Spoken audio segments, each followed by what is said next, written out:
Magnus Carlsen, one of the most celebrated and decorated chess players ever, a former world champion who quit the world championship following, which we saw a world championship match between Ding and Nepo, where Ding emerged victorious, followed by a match between Gukesh and Ding, where the 18-year-old Gukesh won the title, becoming the youngest one to do so.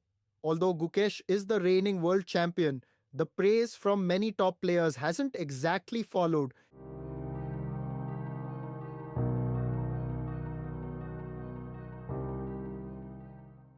He also accused Gukesh of cheating. He spoke to FIDE officials, he spoke to the arbiters at the candidates in Toronto, and basically he's essentially saying Gukesh is too good. Gukesh is cheating, and he can't win the tournament on his own.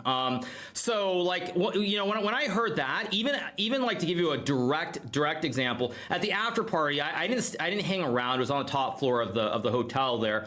But even to my trainer, who actually stayed, had some drinks, was hanging out, Nepo literally pulled out his phone and he showed some game that he played against Gukesh and was trying to say that it was proof that Gukesh had cheated. So, like, I'm literally like, I don't care about these people. Like, I don't care. They're not my friends. And the reality is, like, I'm going to flame him for these things. Including Magnus Carlsen, who has been very vocal of his criticism. For his sake, that he can play better, but playing him in this tournament, I will sort of approach it as I'm playing one of the presumably weaker players in the tournament that I should beat.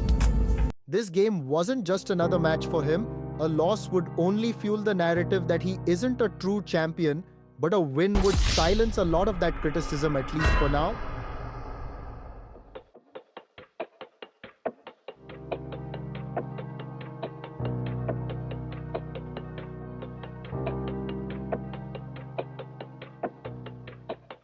In their round 11 encounter at Norway Chess 2025, Gukesh Domaraju, playing white, enters a calm Rui Lopez with knight f3, knight c6, bishop b5, and instead of going into sharp theory, both players steer into a maneuvering battle with d3 and c3, where positional play matters more than immediate tactics.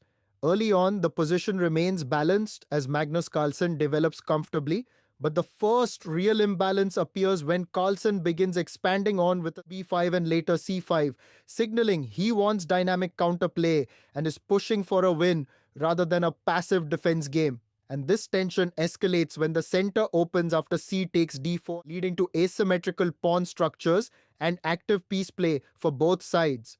Gukesh responds with precise piece placement, bishop e3, queen c2, maintaining flexibility, but Carlsen keeps pushing with moves like g6 and h5, launching a kingside attack that transforms the game from positional to highly tactical, and the critical sequence begins when Carlsen commits with h4 and then h takes g3, followed by knight takes h3, creating a moment where it feels like Magnus is taking over. However, Gukesh remains composed, and as the position clarifies, Carlsen continues pressing with active rooks and centralized pieces, but the hidden drawback of his play starts to emerge.